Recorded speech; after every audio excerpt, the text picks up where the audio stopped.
Hello students, welcome to Radha Krishna career institute. हम लेके आए हैं CUT 4.0 बैच बिल्कुल हिंदी में सिर्फ आपके लिए। CUT 2025 को क्रैक कर यदि आप BSc या फिर BTech करना चाहते हैं, किसी अच्छे से यूनिवर्सिटी में एडमिशन लेना चाहते हैं, तो आप CUT 2025 के एग्जाम में अपियर होइएगा, जिसके लिए आपकी तैयारी को एकदम अच्छे बनाए रखने के लिए हम आपके लिए लेके आए हैं CUT 4.0 बैच, जो कि बायोलॉजी में बहुत मदद करेगा। आगे इस सीरीज में आपको फिजिक्स, केमिस्ट्री और मैथ के भी सपोर्ट मिलेंगे। हम बायोलॉजी के क्षेत्र में आगे बढ़ेंगे। CUT का आपको पता होगा, CUT में सिर्फ क्लास 12 का सिलेबस होता है। सिर्फ क्लास 12 का सिलेबस से आप CUT क्रैक कर पाएंगे। तो शुरू करते हैं। पहला लेक्चर होने वाला रिप्रोडक्शन इन ऑर्गेनिज्म, जो कि NCERT के हिसाब से फर्स्ट चैप्टर है और यह कुछ हद तक CUT के एग्जाम में वेटेज रखता है। धीरे धीरे शुरुआत करेंगे और अच्छे अच्छे कॉन्सेप्ट देखेंगे और क्वेश्चन प्रैक्टिस भी करेंगे, सो दैट आपको तैयारी कैसी चल रही है इसका अनुमान लग पाए। PYQs वगैरह भी देखेंगे, आप उसको कर पाते हैं या नहीं कर पाते हैं, जिससे आपको एकदम रिदम बना हुआ मिलेगा, ताकि आप एग्जाम में एकदम प्रिपेयर होके जाए और CUT एक बार में क्रैक कर जाए। देखते हैं जीवों में जनन, रिप्रोडक्शन इन ऑर्गेनिज्म कहता क्या है। जीव के जन्म से उसकी प्राकृतिक मृत्यु तक की जो अवधि होती है, उसको जीवन काल कहा जाता है या जीवन अवधि कहा जाता है, जो कि हर एक जीव पर लागू होता है। कोई जीव जन्म लेता है तो निश्चित तौर पे ही मरता है, कोई जीव जन्म लेता है तो निश्चित तौर पे ही मरता है। प्राकृतिक जन्म से प्राकृतिक मृत्यु तक की जो अवधि है वो जीवन अवधि कहलाती है। और किसी जीव की जीवन अवधि का आवश्यक है या नहीं कि वह किस आकार का है। हो सकता है कि कोई बड़ा जीव भी हो और उसकी उम्र कम हो, और कोई छोटा जीव भी हो तो उसका उम्र ज्यादा हो। अक्सर ऐसा देखा जाता है कि आदमी मनुष्य यह देख के अनुमानित करने की कोशिश करता है कि इतना बड़ा साइज है तो क्या इसकी लाइफ कितना बड़ा होगा, लेकिन वास्तविकता ऐसी नहीं है कि सिर्फ साइज देख के आप बता पाए कि इसकी जीवन अवधि क्या रहेगी, कितना वर्ष तक जी पाएगा। देखेंगे किसी जीव की जीवन अवधि का आवश्यक रूप से आकार से संबंध नहीं है। आप एग्जाम्पल देखते हैं अपने दैनिक जीवन में कौवा और तोता का, जो आकार में लगभग समान होता है, उसके आकार में कोई अंतर नहीं होता, फिर भी इन दोनों के जीवन अवधि में बहुत अंतर होता है, एकदम आसमान जमीन का अंतर होता है। ठीक इसी प्रकार यदि आम के वृक्ष के जीवन अवधि की तुलना पीपल के वृक्ष की तुलना में करेंगे तो आप पाएंगे कि पीपल का उम्र बहुत ज्यादा होता है और आम का जीवन अवधि बहुत शॉर्ट ड्यूरेशन का होता है पीपल की तुलना में। ठीक है, जब देखते हैं कुछ जीवन अवधि, जैसे एलिफेंट है, आपको यदि दिख पा रहा होगा, एलिफेंट हाथी का जीवन अवधि क्या है, 65 से 90 साल। रोज यानी कि गुलाब सिर्फ 5 से 7 साल। कुत्ता 20 से 30 साल जी पाता है। बटरफ्लाई 1 से 2 सप्ताह ही जी पाता है। क्रो यानी कौआ मात्र 15 साल इसका जीवन अवधि है। बनाना ट्री केले का पेड़ 20 से 25 साल जीता है। सर यहाँ पे एक कंफ्यूजन आता है, आप बोलोगे सर एक बार तो केला फलता है उसके बाद मर जाता है, उसमें कभी फूल आता नहीं, वो गिर के मर जाता है। आप उसका एक ब्रांच कह दें या फिर एक लीफ कह दें, क्योंकि बनाना का ट्री जो है यानी कि केले का पेड़ पूरा समूह ही एक पेड़ का होता है। ठीक है, वहां जो फल निकलता है वो आप देखते हैं वो लीफ का मॉडिफिकेशन के कारण हुआ है। पूरा स्तंभ पत्ती है, ना ही कि स्टेम, ना ही कि पूरा एक पेड़ है। वो सिर्फ एक पत्ता का निरूपण करता है, जो कि पत्तों का रूपांतरण है। पेड़ तो पूरा समूह है, पूरा पेड़ है। ठीक है, जैसे कि बांस में होता है, बांस पूरा एक अलग एक पेड़ से पूरा सारा निकला होता है, आप देख पाते हैं। काऊ के देखते हैं, गाय 15 से 25 साल। वही पैरट, अभी कौवा का देखे थे कितना साल, 15 साल। तोता देखते हैं 140 साल, लगभग 150 साल, लगभग 140 साल होता है। क्रोकोडाइल 60 साल जीता है, बोले तो घड़ियाल। फिर घोड़ा की बात करें तो 62 साल इसका उम्र है। फ्रूट फ्लाई फल मक्खी की बात करें तो 20 से 30 दिन जीवित रह पाता है। आप यहाँ देख पा रहे होंगे धान का पौधा है, धान का पौधा 3 से 4 महीना होता है, आप जानते हैं, एक बार बोते हैं 3 से 4 महीना बाद उगता है और काम खत्म, उसका मर जाता है, उसको झाड़ लेते हैं, धान घर में जमा कर लेते हैं।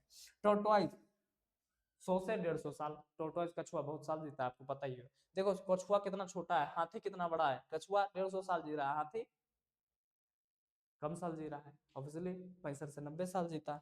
बनियान ट्री बोले तो बरगद का पेड़ 200 से 300 साल जीता है। याद रखना है, ये सब डाटा आपको याद रखना है।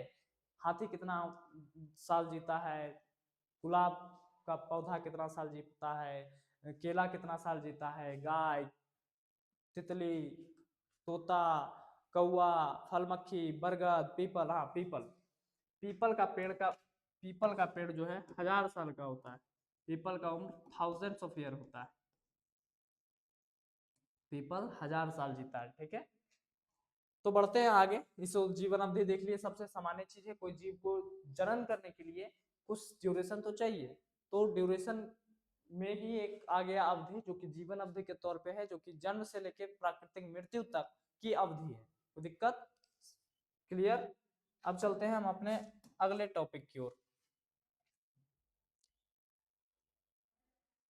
कह रहा है प्रत्येक जीव की मृत्यु सुनिश्चित है। हम तो पहले भी बोले कि जीव यदि जन्म लिया है तो मरेगा।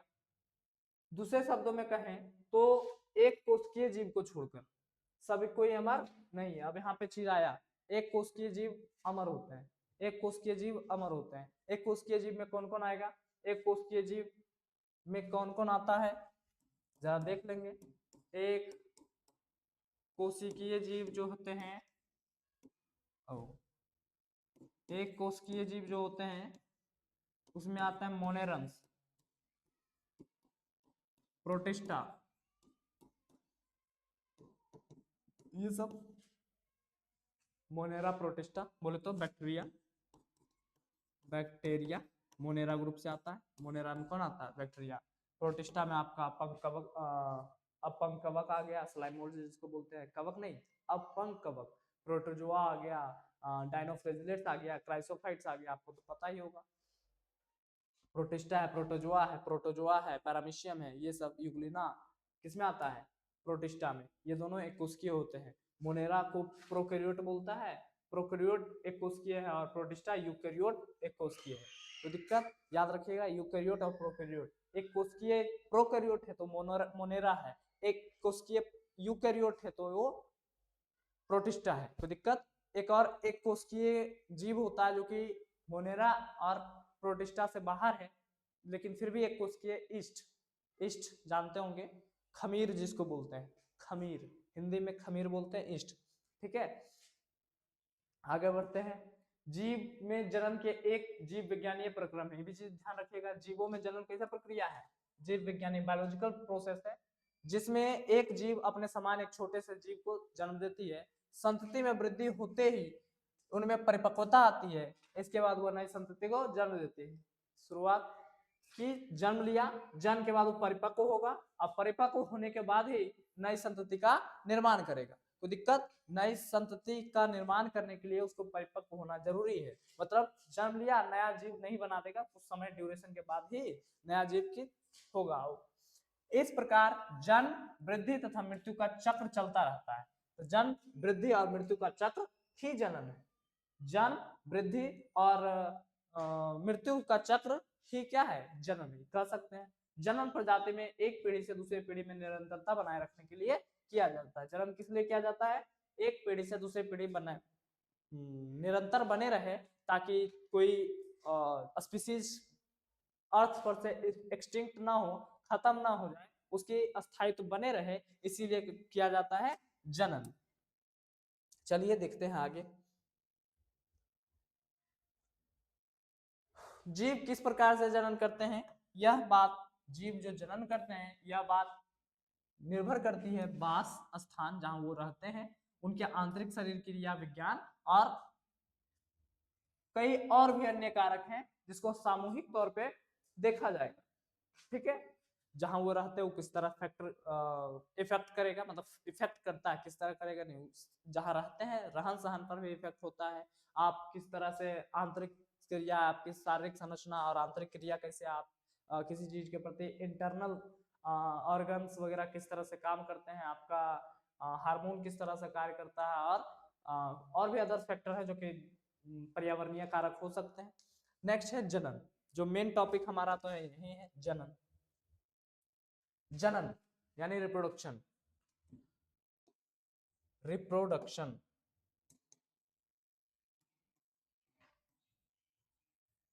एकदम हिंदी में है, ध्यान से। जब संतति की उत्पत्ति, जब संतति की उत्पत्ति एकल जनक मतलब सिर्फ एक जनक द्वारा होता है तो युग्मक का मिलन होगा ही नहीं, क्योंकि एक सिंगल पेरेंट्स है। सिंगल पेरेंट्स कहने का मतलब यहाँ मोनो सेक्सुअल से होना चाहिए, यूनिसेक्सुअल से होना चाहिए।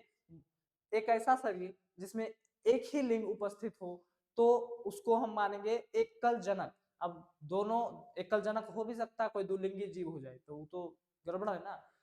यहाँ एकल जनक कहने का मतलब है एक लिंग वाले, एक लिंग वाले, या फिर कोई लिंग ना हो, एक लिंग या फिर कोई लिंग ना हो, बिना लिंग के सहायता से द्वारा युग्मक निर्माण की भागीदारी के साथ, ठीक है, या इसकी अनुपस्थिति में हो तो वह जनन अलैंगिक जनन कहलाएगा।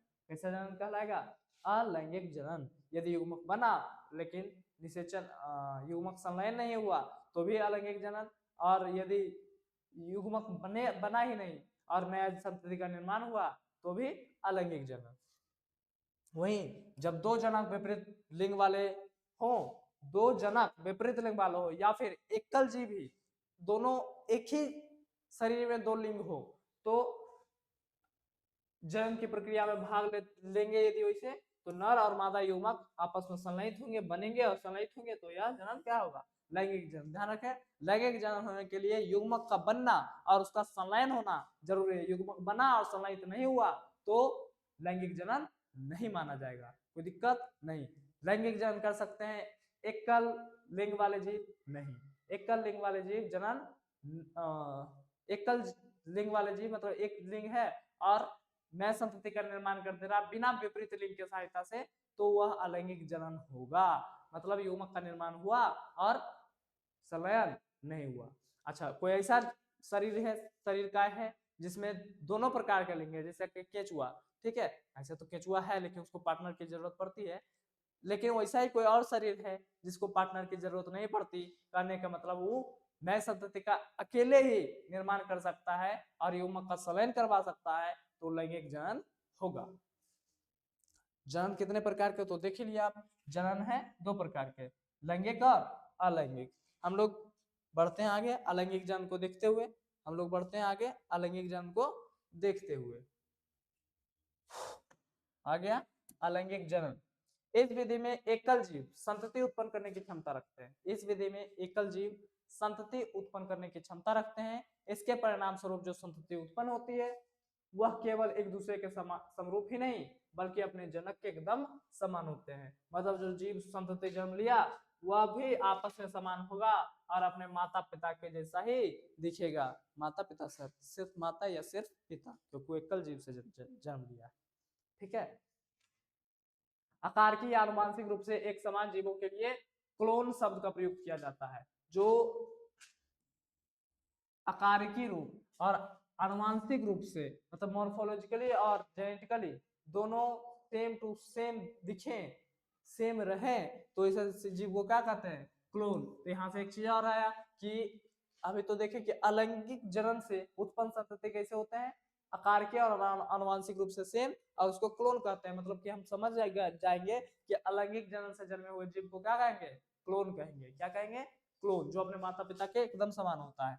बहुत से एकल कोशिकीय जीव जैसे कि मोनेरंस, समझ जाइएगा मोनेरा में कौन आता है? ज्यादातर बैक्टीरिया, ज्यादातर क्या है, सारा बैक्टीरिया मोनेरा में ही आता है। प्रोटिस्टा, प्रोटिस्टा में आते हैं प्रोटोजोआ, यूग्लिना, अमीबा, ये सब ट्रेप्नोसोमा, ठीक है। कैसा जनन करते हैं? द्विविखंडन या द्विखंडन द्वारा जनन करते हैं। द्विखंडन मतलब उसका विभाजन होता है और टूट जाते हैं, जनन करने का एक तरीका है, इसमें तो युग्मक बना ही नहीं, युग्मक नहीं बना तो अलैंगिक जनन होगा। फंजाई और शैवाल जगत के सदस्य विशेषकर अलैंगिक जननीय संरचनाओं द्वारा जनन करते हैं। फंजाई और शैवाल जगत के सदस्य अलैंगिक जनन करने में अधिकांश सदस्य भाग लेते हैं, ज्यादातर सदस्य अलैंगिक जनन ही करते हैं और करना भी प्रेफर करते हैं।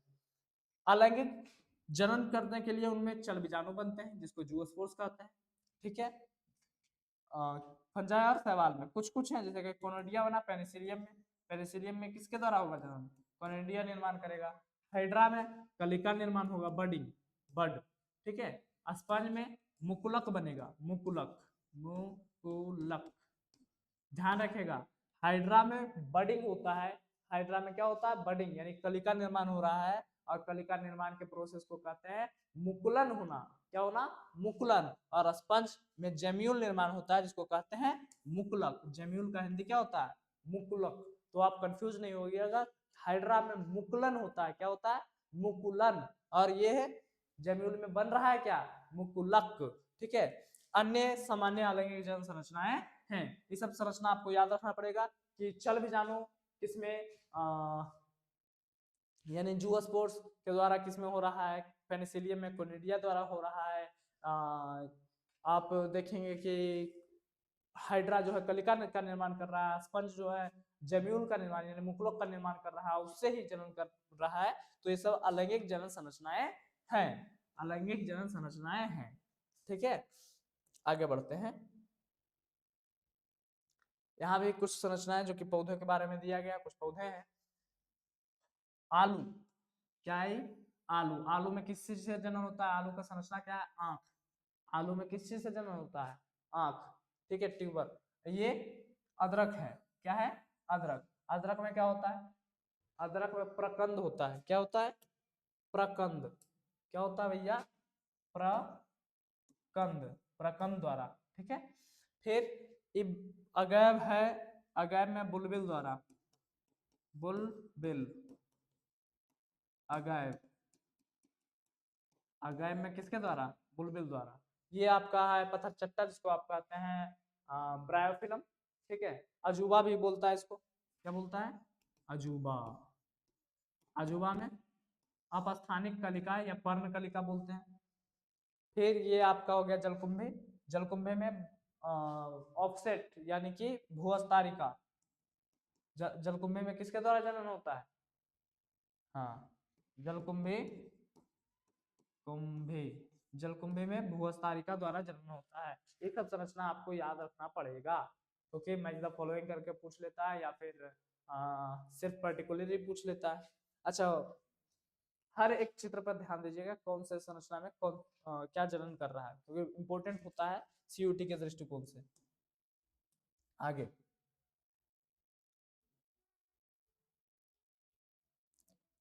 मांसल कलिका जो जलोद्भिद में नए पादप उत्पत्ति करती है टोरियोन कहलाती है। मतलब जैसे कि जलोद्भिद पादप आप अभी देखें जलकुंभी को, ठीक है, उसमें जो हिस्सा भूस्तारिका बना रहा था जो नए पौधे का निर्माण कर सकता है उसको क्या कर रहे हैं, टोरियोन, क्या कहते हैं, टोरियोन, ठीक है। पादप में कायिक प्रवर्धन की कई इकाई है, जैसे कि ऊपरी भूस्तारिक, ठीक है। फिर प्रकंद, जैसे कि अभी देखें प्रकंद किसमें था, आलू में करता है प्रकंद, सॉरी, आलू में आंख प्रकंद ही है। फिर कंद, कंद, हाँ, आलू का कंद है, अदरक में प्रकंद है, हल्दी में प्रकंद है, केला में प्रकंद है, ठीक है। राइजोम, क्या है, राइजोम।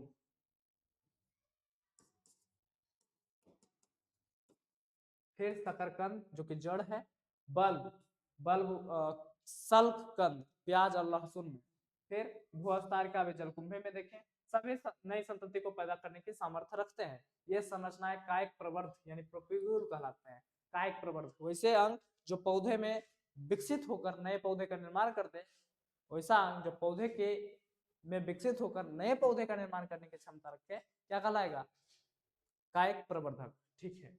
जलाशय में महाविपत्ति, ये जलाशयों की महाविपत्ति किसको कहा जाता है, वाटर हाइसिंथ यानी कि बंगाल का आतंक। बोले तो वाटर हाइसिंथ का हिंदी क्या होता है, जलकुंभी, जलकुंभी, जल कुंभी, ठीक है, बारे में अवश्य सुना होगा। यह कुछ भी नहीं बल्कि जलीय पादप वाटर हाइसिंथ है, जो ठहरे जल में सर्वाधिक वृद्धि करके खरपतवार है। यह जल में ऑक्सीजन खींच लेता है, जिसके परिणाम स्वरूप मछलियां मर जाती है। इस पादप का भारतीय वर्ष में आगमन मात्र इसमें सुंदर आकार के पुष्प और पत्ती के कारण हुआ था, लेकिन यहाँ आने के बाद यह विपत्ति बन गई। खारे पानी में इतना तीव्र गति से फैलती है कि पूरा तालाबीय क्षेत्र में मछलियों को मार देती है यदि सफाई नहीं किया गया तो। यद्यपि यह कायिक प्रवर्धन द्रुत गति करने का मतलब बहुत तीव्र गति, ठीक है, से करता है और अल्प समय में संपूर्ण जलाशय पर फैल जाता है और अपने आप से जलाशय को ढक देता है, जिसके कारण जिससे छुटकारा पाना बहुत ही कठिन हो गया है। आगे देखते हैं अलैंगिक जनन के प्रकार। यदि आप देख पा रहे होंगे अलैंगिक जनन में कौन कौन से प्रकार है, तो अलैंगिक जनन करने के लिए आप विधि जो है वो द्विखंडन हो सकता है, द्विविभाजन हो सकता है। द्विखंडन या द्विविभाजन होता किन किन में है? अमीबा, पैरामीशियम, यूग्लिना में। द्विविभाजन किसमें होता है? Amoeba, paramecium, Euglena. द्विविभाजन में क्या होता है? एक जनक आया, कुछ उसकी कोशिका स्प्लिट हुई, दो भागों में टूट गई और दोनों स्वतंत्र रूप का संतति बन गया। मतलब पेरेंट सेल द्विविभाजन में पेरेंट सेल बीच से टूटा या कहीं से भी टूटा, आपका नए कोशिका का निर्माण कर दिया। अमीबा हो, पैरामीशियम, यूग्लिना हो, कोई दिक्कत नहीं। अच्छा एक चीज और, इसमें अनुधैर्य अनुधैर्य द्विखंडन होता है, अनुधैर्य, ठीक है, और इसमें अनुप्रस्थ अनुप्रस्थ अनुधैर्य द्विविभाजन किसमें होता है? अमीबा में। और अनुप्रस्थ द्विविभाजन किसमें होता है? पैरामीशियम में। कोई दिक्कत? अमीबा में अनुधैर्य द्विखंडन और पैरामीशियम में अनुप्रस्थ द्विखंडन, ठीक है। बहुविभाजन की बात करें, बहुविभाजन विभाजन होता है प्लाज्मोडियम या स्पायरोगैरा में होता है। प्लाज्मोडियम से द्विखंडन करके मीरोजोइट्स बनाता है। क्या बनाता है? मीरोजोइट्स, मीरोजोइट्स, ठीक है। और सॉरी, मीरोजोइट्स का निर्माण कर रहा है प्लाज्मोडियम। ये भी चीज ध्यान रखिएगा, प्लाज्मोडियम बहुविखंडन करके क्या बनाता है? मीरोजोइट्स, ठीक है। अच्छा विषम परिस्थिति में, ये अनुकूल परिस्थिति है तो अमीबा द्विविभाजन कर रहा है। विषम परिस्थिति में अमीबा बहुविखंडन करता है, ठीक है। विषम परिस्थिति में अमीबा संपुट निर्माण करता है,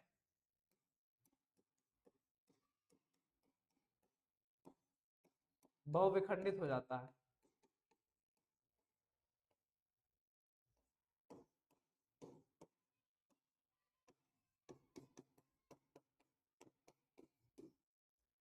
विषम परिस्थिति में अमीबा संपुट निर्माण करके बहुविखंडित हो जाता है। मतलब अमीबा में बहुविखंडन भी हो सकता है, लेकिन क्वेश्चन में मेंशन होना चाहिए कि यह विषम परिस्थिति की बात है, ठीक है, समझ में आया। विषम परिस्थिति में अमीबा क्या करता है? बहुविखंडन।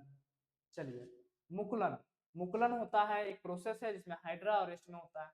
हाइड्रा और ईस्ट में मुकुलन द्वारा होता है। जैम्यूल निर्माण स्पंज में होता है, आपको पता है। जैम्यूल बोले तो मुकुलक, जैम्यूल बोले तो मुकुलक, और ये प्रोसेस क्या है? मुकुलन, ठीक है। मुकुलन किसमें होगा? हाइड्रा और ईस्ट में। मुकुलक किसमें बनेगा? स्पंज में। अच्छा बीजाणु जनन यानी बीजाणु का फॉर्मेशन कौन करेगा? क्लाइमेडोमोनास, क्लेमाइडोमोनास जो कि सवाल है। खंडी भवन यूलोथ्रिक्स और मार्केंसिया के द्वारा होता है। खंडी भवन लाइक खंड में टूट जाते हैं, द्विखंडन हो चाहे बहुविखंडन हो, उसी में से एक है। पुनरुद्भवन प्लनेरिया में होता है, आपको पता है। कायिक प्रवर्धन पौधों में बहुत कॉमन चीज है, कायिक प्रवर्धन। अच्छा कायिक प्रवर्धन दो प्रकार के हैं। कायिक प्रवर्धन कितने प्रकार के हैं? दो प्रकार के। एक तो आपको प्राकृतिक देखने को मिलेगा और एक कृत्रिम देखने को मिलेगा। प्राकृतिक कायिक प्रवर्धन किसको कहते हैं? कायिक प्रवर्धन जो कि प्राकृतिक तौर पे हो, मतलब उसमें कोई मानवीय हस्तक्षेप ना हो, खुद ब खुद हो, तो उसको कहते हैं प्राकृतिक कायिक प्रवर्धन। और यदि मानवीय हस्तक्षेप हो तो कृत्रिम कायिक प्रवर्धन होगा। चाहे वो आप काट के लगा रहे हो अपने से, वो भी कृत्रिम परिवर्धन में ही आएगा। चलिए आगे बढ़ते हैं, कृत्रिम परिवर्धन की बातें आगे, सॉरी प्राकृतिक परिवर्धन की आगे बातें करते हैं। प्राकृतिक कायिक प्रवर्धन। कायिक प्रवर्धन करने के लिए कुछ अंग है, आप पहले देखे थे कि कायिक प्रवर्धन चाहे वो आंख से हो, आलू में प्रकंद से हो, अदरक में बल्ब से हो, प्याज और लहसुन में बुलबिल से हो, अगैब में, ये सब क्या है, कायिक प्रवर्धक अंग है। अब देखेंगे वो अंग कहाँ कहाँ होते हैं। एग्जाम्पल पहला है जड़ का कायिक प्राकृतिक कायिक प्रवर्धक में जड़ किस किस में भाग लेता है, जड़ सतावर में दिख रहा होगा, सतावर है, टेपियोका है, डहेलिया है, टिनोस्पोरा है, ये सब में क्या है, आप जड़ द्वारा जनन करेंगे। ना सिर्फ यहाँ, अभी रुकिए, अभी सीसम एडवेंटेशियस रूट होता है इसमें, पोपुलस जामफल, जामफल को अमरूद कहते हैं, ठीक है, गुआभा, मुराया, अल्बिजिया लेबैक, ये सब भी जड़ द्वारा ही कायिक प्रवर्धन करते हैं। कायिक प्रवर्धन कर रहे हैं तब, ऐसा तो कुछ में फूल भी बनता है और लैंगिक जनन कर लेते हैं, तो लैंगिक जनन करेंगे तो कायिक प्रवर्धन होगा, और कायिक प्रवर्धन करने वाले अंग जड़ होते हैं इन सबों में, जामफल हो, पोपुलस हो, चाहे वो सतावर हो, डहेलिया हो, सतावर, यहाँ सतावर, हाँ सतावर तो है, सतावर है, टेपियोका, ये सब जड़ द्वारा जनन करते हैं। फिर भूमिगत तना, तना का मॉडिफिकेशन है जो भूमिगत तने हैं, आप देखते हैं। सबसे पहले आप प्रकंद, प्रकंद किस में होगा, टाइफा में, केना में, अदरक में, हल्दी, कमल, केला, ये सब में प्रकंद द्वारा। भूमिगत तने जो कि जमीन के नीचे विकसित होते हैं। घनकंद यानी कि कॉम, ग्लेडियोलस है, क्लोकेशिया है, क्रोकस है, एमोर्फोफिलस है। एमोर्फोफिलस आप जानते होंगे, यदि पता नहीं होगा तो ओल, जानते हैं ओल, हाँ वही है एमोर्फोफिलस। सलकंद, सलकंद यानी कि बल्ब, बल्ब से प्याज, लहसुन और लिली में, लिली ऐसी कुल वाले ही होते हैं। कंद, आलू, हेलियंथस, फिर कंद में तो आलू, हेलियंथस और ट्यूबरोसम करते हैं, हेलियंथस ट्यूबरोसम वही है, ट्यूबर मतलब आलू ही होता है, ट्यूबरोसम हो गया। अर्धवायवीय तना, जो कि अर्धवायवीय तना ऐसा तना आपको कहते हैं जो कभी जमीन में हो, कभी जमीन के नीचे, कभी जमीन से ऊपर, या फिर जल में, या जल से ऊपर हो, इसको कहते हैं अर्धवायवीय, मतलब आधा वायु में है, आधा किसी और क्षेत्र में। ऊपरी भूस्थारी रनर्स बोलते हैं, दूब घास में होता है, देखते हैं दूब घास निकलता है फिर जमीन के नीचे, फिर निकलता है फिर जमीन के नीचे, दूब घास। ऑक्जेलिस और सेंटेला में जनन अर्धवायवीय तने द्वारा होता है, कायिक प्राकृतिक तौर पे। भूस्थारी में देखें फ्रेगरेरिया व वेलिस्नेरिया है। भूस्थारिका पिस्टिया और जलकुंभी, भूस्थारिका किसमें, पिस्टिया और जलकुंभी, ऊपर देखे थे ऑफसेट, ठीक है। भूस्थारिका जलकुंभी में भूस्थारिका द्वारा होता है। अंतःभूस्थारी की बात करें तो पुदीना और क्राइसैंथेमम। फिर आते हैं वायवीय तना, ये सब तना है, भूमिगत तना, ठीक है।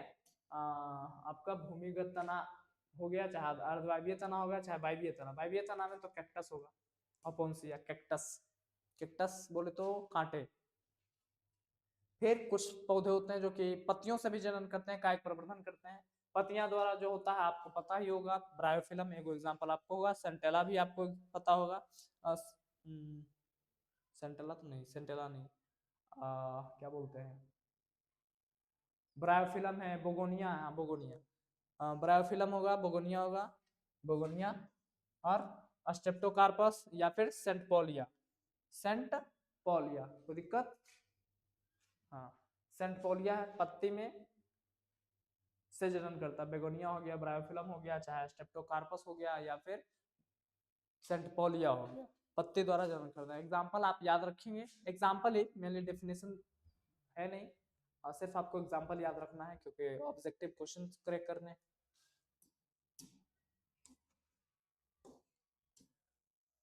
अब आया कृत्रिम, प्राकृतिक तो देख लिया, अब कृत्रिम क्या होता है।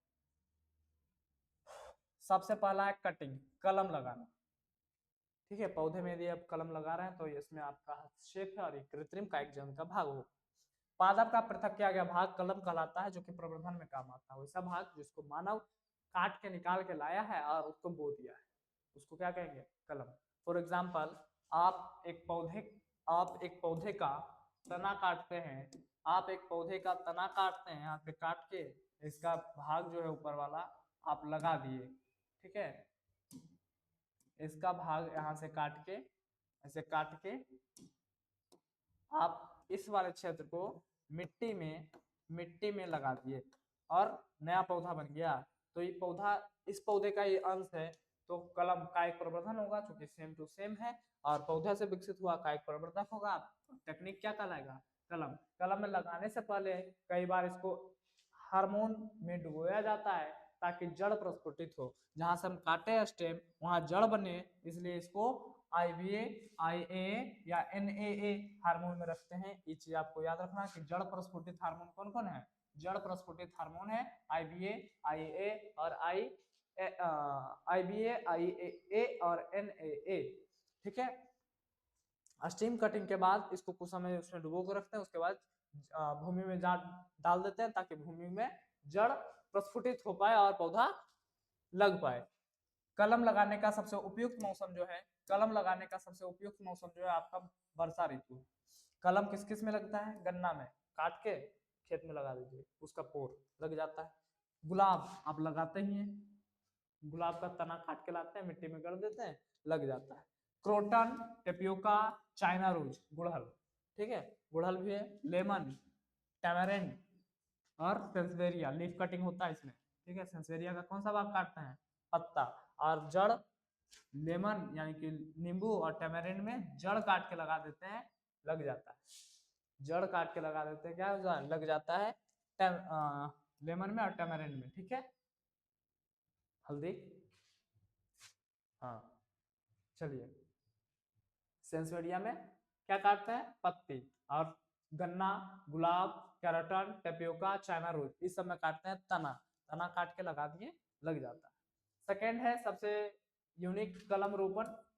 कलम रोपण क्या होता है? कलम रोपण क्या होता है जी, दिखाइए इनको।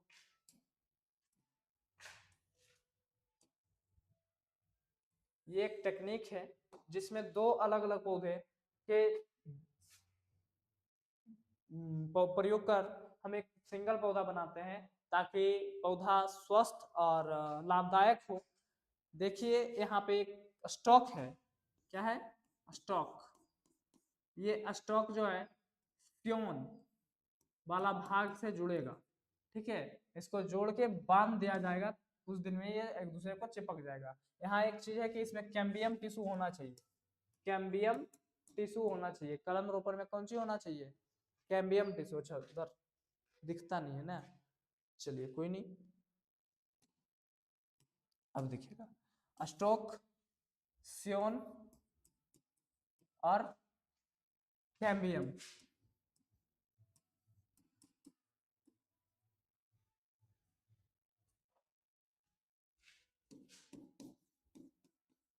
बिना रुके चलते रहें। यदि आप नोट्स बना रहे हैं तो पॉज कर करके बनाते रहें, पीछे भी जाके आप कर सकते हैं। इसमें जो फ्योन वाला पार्ट है ये किसी देसी फसल का होता है जिसको आप जानने के लिए इस्तेमाल करते हैं, और जो स्टॉक होता है वो जंगली जाति होता है, जंगली। और ये फसल वाला, ये फसली पौधा है जो जंगली नहीं है, आपका इस्तेमाल करते हैं। सियोन हमेशा फसली होता है और जंगली का स्टॉक होता है, क्योंकि जंगली में प्रतिरोधक क्षमता ज्यादा होता है, रोग वगैरह से लड़ पाता है और विषम परिस्थिति में भी जीवित रह पाता है, तो इसको भी जीवित रखेगा। जड़ हमेशा किसका लिया जाता है? स्टॉक हमेशा जंगली किस्म का लिया जाता है, फसलें ये दोनों को आपस में जोड़ के एक नया पौधा बना दिया जाता है। इस तकनीक को कहते हैं हम लोग कलम रोपण, ग्राफ्टिंग। क्या कहते हैं? ग्राफ्टिंग। चलिए एक बार फिर से पढ़ेंगे तो समझ में आएगा। कलम रोपण जो है, कलम रोपण द्विबीजपत्री पादप में होता है। किसमें होता है? द्विबीजपत्री पादप में, जिसमें संवहन कैम्बियम होना चाहिए, संवहन कैम्बियम होना चाहिए। निचला जड़ युक्त आधारी भाग हमेशा स्टॉक कहलाता है, और स्टॉक उत्तम किस्म के फूल और फल युक्त शाखा के ऊपरी भाग को सियोन कहते हैं। ऊपरी भाग क्या कहलाता है? सियोन। स्टॉक हमेशा जंगली जाति का लिया जाता है जो कि रोग प्रतिरोधी होती है और जल अवशोषण क्षमता उसमें अधिक होता है। एक उदाहरण है कि सियोन जो होता है दशहरी मैंगो, और स्टॉक देसी मैंगो का लेके ग्राफ्टेड मैंगो बनाते हैं, कलमी आम बनाते हैं, ठीक है। आप लेंगे दशहरी मैंगो का ऊपरी भाग, और जंगली किस्म का लेंगे आप देसी मैंगो का निचले भाग, और एक बनाएंगे आम का नया पौधा जिसको कहेंगे आप लोग कलमी आम। हमने, आप भी कहेंगे हम भी कहेंगे, कलमी आम बना सकते हैं इससे। गुलाब में भी होता है, सेब में भी होता है, नाशपाती, रबड़, पादप, संतरा और बीज रहित अंगूर में भी आप कर सकते हैं, ठीक है। एग्जाम्पल इसमें अमरूद भी बन सकता है। कलम रोपण की सबसे उपयुक्त समय कौन सा है? कलम रोपण का सबसे उपयुक्त समय जो है वह बसंत ऋतु का है। कौन सा समय सबसे उपयुक्त है कलम रोपण के लिए? बसंत ऋतु। एक और आया, एक और प्रक्रिया है इसमें, प्रक्रिया का नाम है दाब लगाना। क्या नाम है? दाब लगाना। विधि में पौधे की निचली शाखा को छीलकर, पौधा का निचला शाखा को छीलकर मिट्टी में दबा दिया जाता है और जो छीले हुए भाग है वहां से जड़ प्रस्फुटित होता है, बाद में उसको काट के अलग कर लिया जाता है। समझने के लिए हम लोग चलेंगे इस पेज पे। हो कुछ ये रहा है कि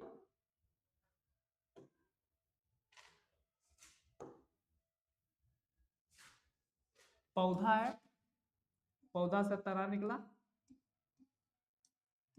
ये जो तना जो मिट्टी तक आ सकता है, छोटा तना होगा, वृक्ष होगा, इसको छील के इसे मिट्टी में दबा दिया जाता है। जब कुछ देर बाद इससे जड़ प्रस्फुटित होगा और यहाँ से काट के इसको नया पौधे के रूप में प्रयोग कर दिया जाएगा। इसको बोलते हैं दाब लगाना, मिट्टी में दबा देना, दाब लगाना होता है। ठीक है, इसका प्रयोग आप लोग करते हैं सेब में और क्लेमेटिस में, सेब और क्लेमेटिस। ठीक है, समझ में आया? दाब लगाना किसमें? सेब और क्लेमेटिस में। चलिए हम लोग चलते हैं आगे की ओर। और अब तो प्रैक्टिस सेशन शायद होना है, हाँ क्वेश्चन होगा, जो अभी तक पढ़े उसमें क्वेश्चन देखते हैं, बनाते हैं क्वेश्चन बनता है या नहीं। निम्न में से कौन सा कथन सही है? निम्न में से कौन सा कथन सही है? चलिए प्रैक्टिस कीजिए। निम्न में से कौन सा कथन सही है भैया? एक जाति के जीवों का जीवन काल एक समान होता है। एक जाति के जीव एक समान जीवित रहते हैं। चलो थोड़ा बहुत तो सेंस दे रहा है कि एक जाति के जीव एक समान लगभग उम्र रहता है, लेकिन फिक्स नहीं है। दूसरा क्वेश्चन पढ़ते हैं। छोटे जीवों का जीवन काल सदैव छोटा होता है। अरे छोटा जीव, आकार तो निर्भर करता ही नहीं। आप अब देख क्या है कि किसी भी जीव का जीवन काल आकार पर निर्भर नहीं करता है, तो गलत हो जाएगा। ये तो पहले गलत हो गया। एक जीव का जीवन काल उसके जन्म से लेकर मृत्यु तक की अवधि होता है। बिल्कुल, जीवन काल क्या होता है? जन्म से लेकर मृत्यु तक की अवधि को क्या कहते हैं? जीवन काल। मतलब सी हो जाएगा आपका सही। ठीक है, चलिए नेक्स्ट, नेक्स्ट करते हैं। यहाँ क्या हो गया? सी। नेक्स्ट, एक कोशिकीय जीव अमर कहे जाते हैं क्योंकि, एक कोशिकीय जीव अमर क्यों होते हैं? क्योंकि वो बनाता है क्लोन, मतलब उसका हमेशा उसका आनुवांशिक गुण और मॉर्फोलॉजिकली यानी दिखने में आनुवांशिक और आकार के रूप से उसका संतति भी सेम होता है। तो कौन मरा पता ही नहीं चलेगा। जनक मरे, डॉटर मरे, ऐसे भी स्प्लिट होके। अमीबा में देखिए, अमीबा टूटा तो टूट के दोनों कोशिका अलग हो गया। अब जनक का कोशिका कौन था? नया संतति बन गया। दोनों दोनों में आनुवांशिक गुण सेम है, और आनुवांशिक गुण भी सेम है, और आकार के रूप से भी सेम दिखता है। तो ये एक कोशिकीय जीव अमर हो जाते हैं। काहे होते भैया? देख लेते हैं। ये आकार में निश्चित रूप से बढ़ते हैं। नहीं, आकार बढ़ेंगे तो बड़ा हो जाएगा, विभाजित कर जाता है। ये तापमान के किसी भी तरह परिवर्तन नहीं हो सकता, ये भी गलत है। ये अपने संपूर्ण जीवन काल का एक जनक जीवन काल तक जनन कर सकते हैं। ये अपने संतति कोशिका पर निरंतर जीवित रह सकते हैं। ये हो गया आपका सही। ये अपनी संतति कोशिका पर निरंतर जीवित रह सकते हैं।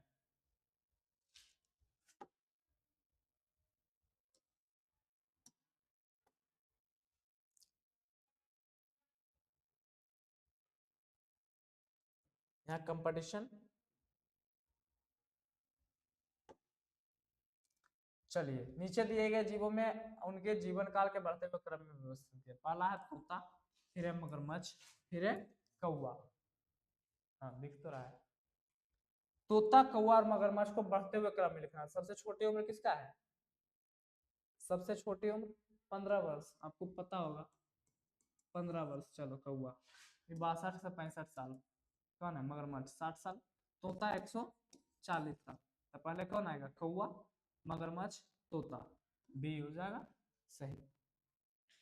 ठीक है, चलिए क्वेश्चन प्रैक्टिस तो करते रहना है, आगे बढ़ते रहना है। अगला है, जनन के लिए कथन को चुनिए। सही कथन होना चाहिए।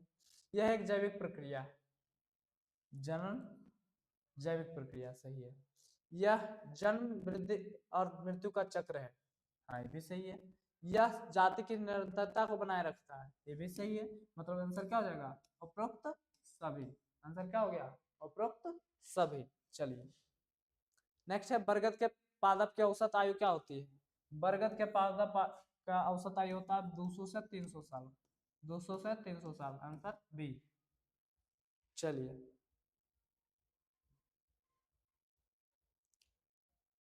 अलैंगिक जनन सामान्य है किसमें, अलैंगिक जनन सामान्य है किसमें, अलैंगिक जनन किसमें होगा, एक उसके जीव में होगा, सही है। सरल संगठन वाले पादप, हाँ ये भी होगा, जिसमें और अपेक्षाकृत सरल संगठन वाले जंतु में भी, हाँ तो आंसर क्या हो जाएगा इसका, बी। 6 का डी। क्यों, एक कोशिकीय जीव तो अलैंगिक जनन करते ही हैं। आप देखें आलू भी हो रहा है, आलू में भी कर रहा है। आप देखें भूस्तारिका द्वारा जलकुंभी भी कर रहा है, हल्दी, केला सभी अलैंगिक जनन कर रहा है। तो इसको तो मान्यता देना पड़ेगा कि अपेक्षाकृत सरल संगठन करने वाले जंतु और पादप भी दिखाते हैं, तो एक उसके जीव, तो आप इसको लगाएंगे आंसर उपरोक्त सभी। समझ में आया, चलिए आगे, क्लियर। कोशिका विभाजन जनन करने का प्रकार है, कोशिका विभाजन से जनन कौन कौन करता है, कोशिका विभाजन से जनन कौन करता है। आप अभी देख के आए कि अमीबा सर कोशिका विभाजन करता है, हाँ द्विखंडन। आप देख के आए कि पैरामीशियम, हाँ सर करता है। मोनेरा भी आप पहले कोशिका विभाजन द्वारा, मोनेरा यानी बैक्टीरिया और प्रोटिस्टा सब कर रहा है, तो कौन सा आंसर हो जाएगा, विकल्प ए एवं बी दोनों, सी। डी देखते हैं, निम्न में से किसमें लंबत विभाजन होता है, आंदोलित है द्विखंडन, लंबत और लंबत अनुदैर्ध्य, अनुदैर्ध्य को लंबत कहते हैं, तो हो जाएगा अमीबा। लंबत और अनुदैर्ध्य कौन होता है, अमीबा। दिक्कत, अमीबा में कैसा जनन होता है, लंबवत, ठीक है। आगे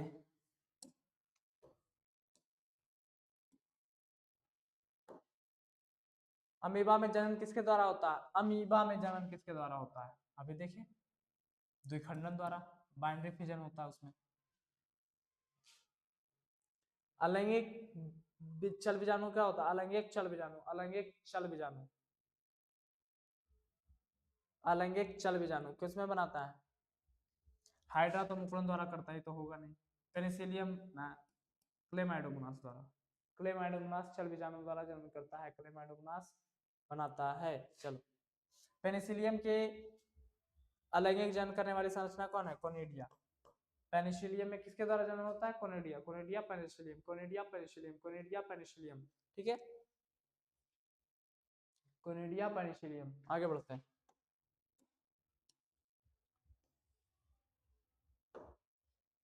जम्यूल का बनना जनन की सामान्य पहचान है, जम्यूल का बनना जनन की सामान्य पहचान है, किसमें बनता है जम्यूल, जम्यूल निर्माण, मुकुलक, जम्यूल का हिंदी क्या होता है, मुकुलक, मुकुलक, ध्यान रहे मुकुलक है, मुकुलक बनता है स्पंज में, इसमें स्पंज में। निम्न युग्मों में से कौन सा सही युग्म नहीं है, सही युग्म नहीं है पूछा है, तो आप देखेंगे भूस्तारिक जनन किसमें करता है, जलकुंभी में, बिल्कुल। राइजोम, राइजोम बोले तो प्रकंद, प्रकंद बिल्कुल केला में करता है, सही है। द्विखंडन सर्गासम, अरे गलत है, कोनिडिया पेनिसिलियम में, विधेय क्या है, द्विखंडन सर्गासम, सर्गासम एक एल्गी है, क्या है, एल्गी, एल्गी बोले तो शैवाल, क्या है, शैवाल, ठीक है, और शैवाल में द्विखंडन काय कर रहे हो जी। आगे आलू, अदरक, अगर पराफिन तथा जलकुंभी में पाए जाने वाले कायक को ठीक क्रम में लिखें। आलू में होता है आंख, आलू में क्या होता है, आंख, तो आंख पहले किसमें है, सी में, ठीक है। तो अभी देख लीजिएगा, अदरक में प्रकंद, अगर में बुलबिल, पराफिन में पंकलिका और जलकुंभी में भूस्तारिका, बिल्कुल सही है, C, C is the right answer. Sir D कहाँ गया इसका, पता नहीं। अजूबा, ब्रायोफिलम में कायिक प्रवर्धन होता है, ब्रायोफिलम में कायिक प्रवर्धन होता है किसके द्वारा, अजूबा ब्रायोफिलम, अभी देख क्या है ऊपर, पत्ती द्वारा, पथचट्टा बोलते हैं ब्रायोफिलम को। ऐसा कायिक जनन जिसमें नए पादप के पत्ती का अवांछनीय शीर्ष पर विकसित होते हैं और पाया जाता है, ठीक है, क्या बोला, नया पादप पत्ती के अवांछित शीर्ष पर, मतलब पत्ती द्वारा जनन होता है, पत्ती द्वारा किसमें होता है, अगैप बिगोनिया, अगैप और बिगोनिया, दूसरा एग्जांपल मिल गया बिगोनिया। ठीक है, आगे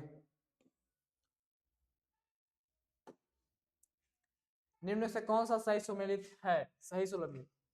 प्याज कंद, हाँ सही है।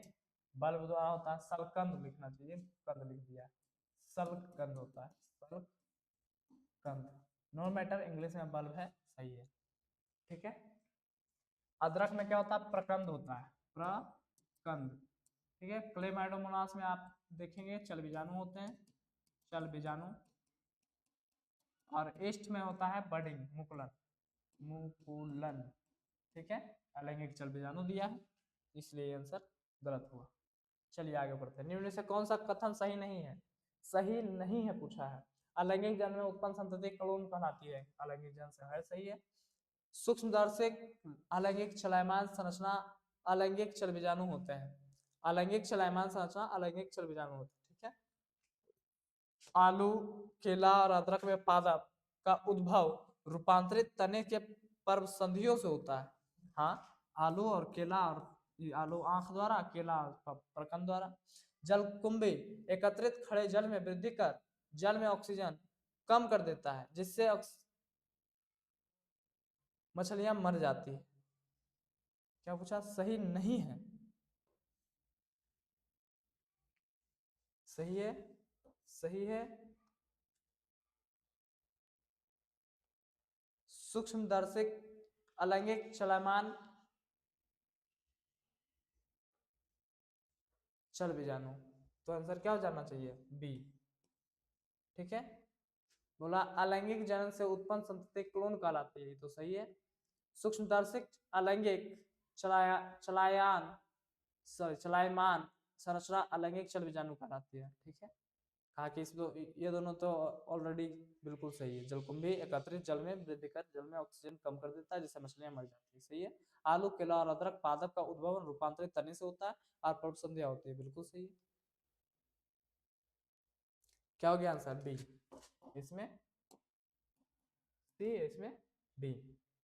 आगे ये रहा पी बाई क्यू आपका, जो CUT 2023 और 2022 में पूछा गया है, क्रमशः 2023 और 2022 में पूछा हुआ है। सूची 1 और सूची 2 को मिलाइए। द्विखंडन, द्विखंडन किसमें होता है? अमीबा में। 1 का 3, 1 का 3, 1 का 3, 1 का 3 इसमें है, सी में। चल बीजाणु कोनिडिया में होता है। बी का 1, बी का 1।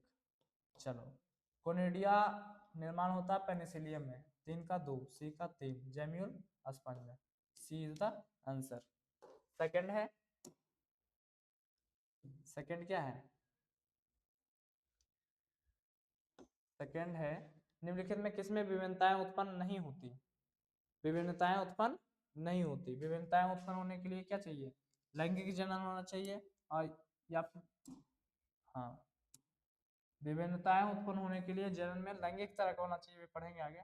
अर्धसूत्रीय विभाजन, पुनर्योजन, तो क्लोनिंग, क्लोन बनना है।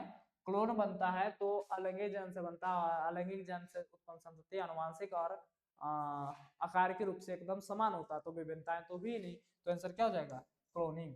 तो आज का सेशन कैसा लगा कमेंट में बताइएगा जरूर, और हम इस तरह के वीडियो लाते रहेंगे। अभी सेशन खत्म नहीं हुआ, लेक्चर 1 सिर्फ खत्म हुआ इस पार्ट में, अभी लेक्चर 2 आएंगे, और उसके बाद क्वेश्चन सेशन और से होंगे।